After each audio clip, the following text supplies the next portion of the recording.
Hello everyone. I welcome you all to this channel, anchor of higher consciousness में आप सबका स्वागत है। तो अगर आप इस जर्नी में खुद को वैसा नहीं पा रहे हैं जैसा आप हुआ करते थे, आपके जीवन की दशा और दिशा दोनों ही बदल रही हैं। आप वो नहीं हैं जो आप पहले थे, आपके रिश्ते वो नहीं हैं जो पहले हुआ करते थे, या फिर ये कहें कि आपका वो नज़रिया नहीं है जिस नज़रिया से आप इस दुनिया को देखा करते थे। आपके वो गोल्स अब वो नहीं हैं, सारी चीज़ें बदल रही हैं और आप एक अजीब-सा लॉस्ट जैसी फीलिंग को फ़ील कर रहे होंगे कि दुनिया में जितनी भी चीज़ें थी, आपकी खुद की identity, this is a stage of initial awakening of twin flame journey या फिर initial stage of spiritual journey. अगर आप दोनों ही तरह की किसी भी जर्नी में हैं, या नॉर्मल स्पिरिचुअल जर्नी में हैं तो भी, या फिर ट्विन फ्लेम अवेकनिंग में हैं तो भी, तो जब अर्थ को रिकंस्ट्रक्शन करना होता है तो वो क्या करती है? वो अपने आप को सेक करती है। हमारी प्लेट्स क्या करती हैं? आपस में टकराती हैं तो अर्थक्वेक आते हैं। उसी तरह जब आपकी ज़िंदगी में बहुत कुछ बदलने वाला होता है तो उसके पहले अर्थक्वेक आता है। यानी कि चीज़ें जैसी हैं वैसी नहीं दिखेंगी, सब कुछ बहुत ब्लरी दिखाई देगा और सब कुछ बहुत लॉस्टेड दिखाई देगा। ऐसा लगेगा कुछ भी पहले जैसा नहीं है। आप बिल्कुल भी ग्राउंडेड फ़ील नहीं करेंगे। आप अपनी आइडेंटिटी, आपकी क्या पहचान है, हर चीज़ को आप क्वेश्चन करेंगे। आपका क्या बिलीफ सिस्टम है उसको भी क्वेश्चन करेंगे। आपकी लाइफ में क्या चल रहा है, क्या चीज़ें सर्व कर रही हैं उसको भी क्वेश्चन करेंगे। तो ये स्टेज जो होती है बहुत ही चैलेंजिंग होती है और बहुत ही ट्रिगरिंग होती है, क्योंकि इसमें बहुत सारी चीज़ों को हमको क्वेश्चन करना पड़ता है। देखिए, इसी स्टेज के बारे में आज बात करने वाली हूँ। अगर आप इस स्टेज से गो थ्रू कर रहे हैं तो आप बहुत ही करेक्ट वीडियो पे आए हैं, और जितनी देर हम बात करेंगे उसमें मैं ये कोशिश करूँगी कि मैं आपका as a personal guide he guide कर सकूँ कि इस स्टेज से आपको कैसे डील करना है। सबसे पहले तो ये स्टेज इसलिए आती है क्योंकि आपकी ओल्ड आइडेंटिटी, जो कुछ भी आप अपने आप को समझते थे, जो भी आपने अपनी पहचान बना रखी थी, जो भी चेहरा आप दुनिया को दिखाते थे या जो चेहरा आप समझते थे कि आप हैं, अब आप उसी को क्वेश्चन करने लगेंगे। जो आप थे वो आपको सर्व नहीं करेगा। जैसे आप चीज़ें किया करते थे, चीज़ें हो जाती थी, आप उसी तरह से चीज़ें करेंगे पर अब होंगी नहीं। तो आपकी आइडेंटिटी जो है, आपकी जो पहचान है अपनी नज़र में और दुनिया के नज़र में, वो सब क्वेश्चन होने वाली है। इसलिए आप लॉस्ट फील कर रहे हैं, क्योंकि आप जो असलियत में हैं उससे आप अलाइन नहीं हैं। बीच में गैप है। जो आप दिखा रहे हैं दुनिया को, जो आप हैं उसको आप दिखा नहीं पा रहे हैं, और जो आप बनने की कोशिश कर रहे हैं वो आप एक्चुअल में हैं नहीं। ठीक है? तो जब आपको सेक किया जाता है तो यूनिवर्स की ये पूरी कोशिश होती है कि आप अपने उस रियल फॉर्म में आएँ जो आप हैं, जो आपका ट्रू ऑथेंटिक नेचर है। ठीक है?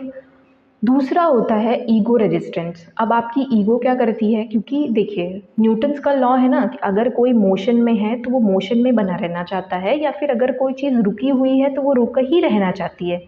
तो अब जब आपको यूनिवर्स सेक करेगी तो आपका जो पहले का ईगो है, जो आपने अपनी आइडेंटिटी बना रखी है दुनिया के सामने खुद की नज़रों में, वो वैसे ही रहने की कोशिश करेगी। अपनी तरफ से वो पूरी कोशिश करेगी, आपका माइंड, आपकी बॉडी, कि वो उसी स्टेज में बनी रहे।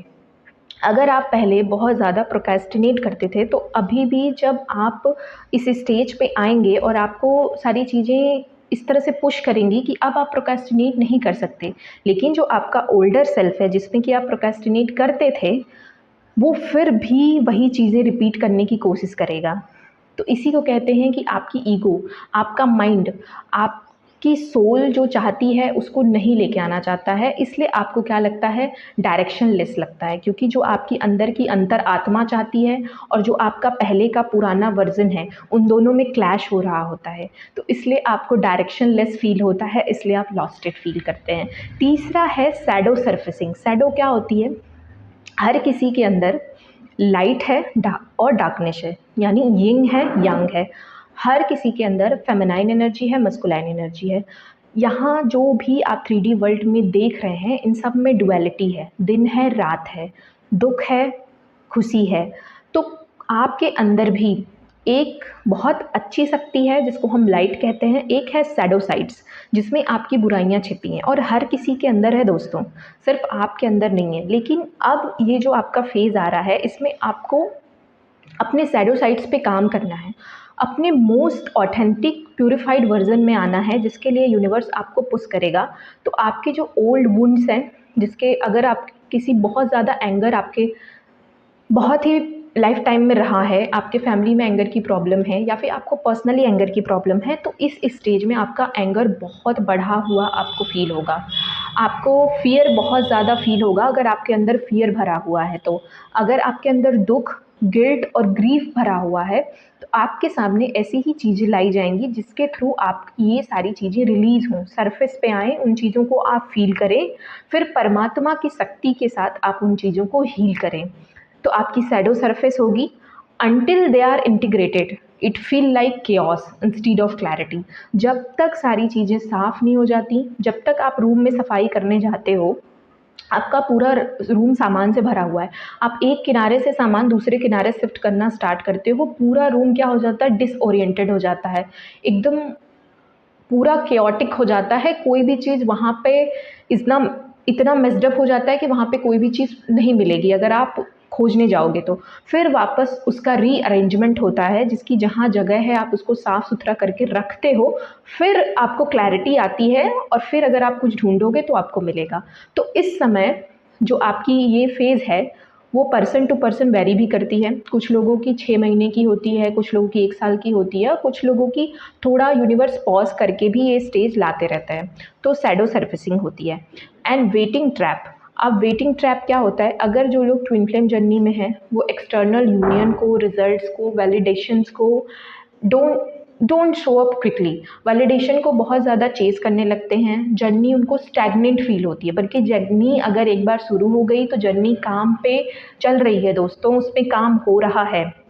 इनर वर्क आपका साइलेंटली हो रहा है, भले ही वो आप कॉन्शियसली कर रहे हो तो रैपिडली होगा, अगर आप कॉन्शियसली नहीं कर रहे होंगे तब भी वो यूनिवर्स अपने तरीके से करा ही रहे होते हैं। हर पोर्टल्स पे आपकी पर्जिंग होती है, हर जो पोर्टल्स होते हैं उसमें कुछ न कुछ आपका रिलीज़ कराया जाता है।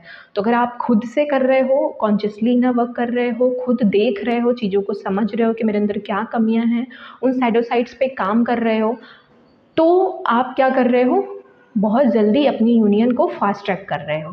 तो वेटिंग ट्रैप में नहीं दे रहना कि कुछ जो मंथ हैं आएंगे तब मेरा रियूनियन होगा, या फिर फुल मून न्यू मून आएगा तब मेरा रियूनियन होगा, या इस पोर्टल में रियूनियन ओपन होता है तो उसी पोर्टल में होगा। नहीं, आपको वेट नहीं करना है। अगर आप वेट करोगे तो आप मीनिंगलेस, डायरेक्शनलेस और लॉस्टेड फील करोगे।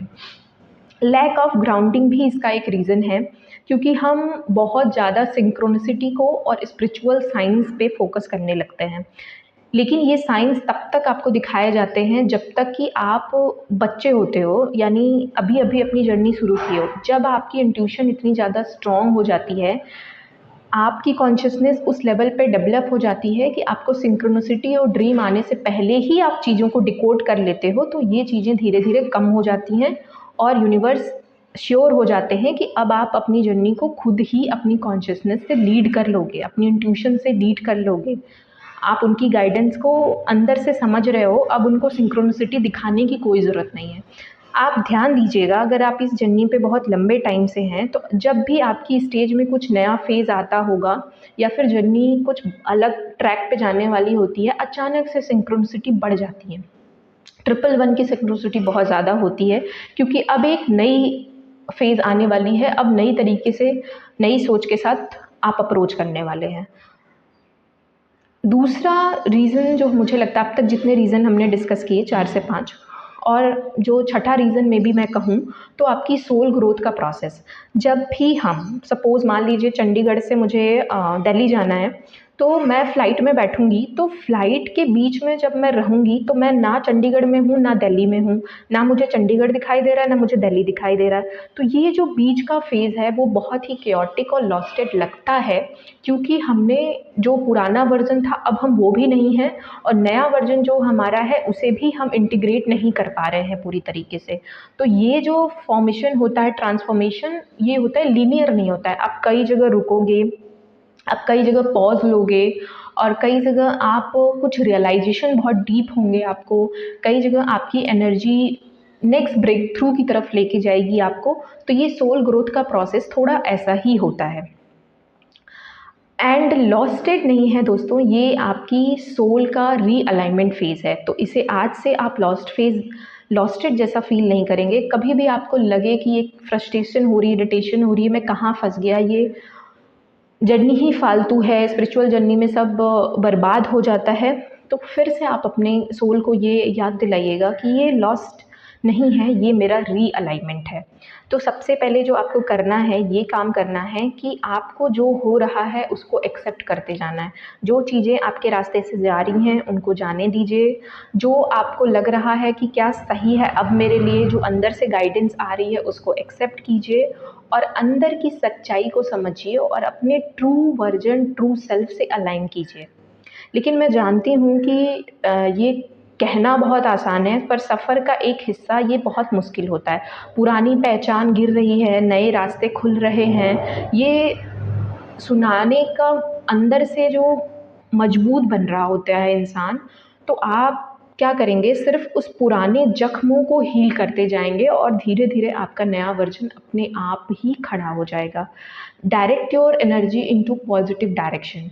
जब भी आपका इस तरह का फ़ेज़ आता है, आप डार्क नाइट ऑफ सोल से गो थ्रू करते हैं, आप लॉस्टेड फ़ील करते हैं, आपको बहुत सारी चीज़ें छोड़ने को कही जाती हैं, बहुत सारे अटैचमेंट्स को रिलीज़ करने के लिए कहा जाता है, तो सिर्फ़ आप इतना ध्यान रखिएगा कि आपको अफ़र्म करना है कि ये जो जर्नी है ये डिवाइनली गाइडेड है और आप यहाँ पे प्रोटेक्टेड हैं। यूनिवर्स हर समय आपको जो सिंक्रोनिसिटीज़ हैं, सिग्नल्स हैं वो दिखा रहे हैं। आपको सिर्फ़ अपने इनर जो सोल है उससे अलाइन करना है और अपनी शैडो साइड्स को हील करते जाना है।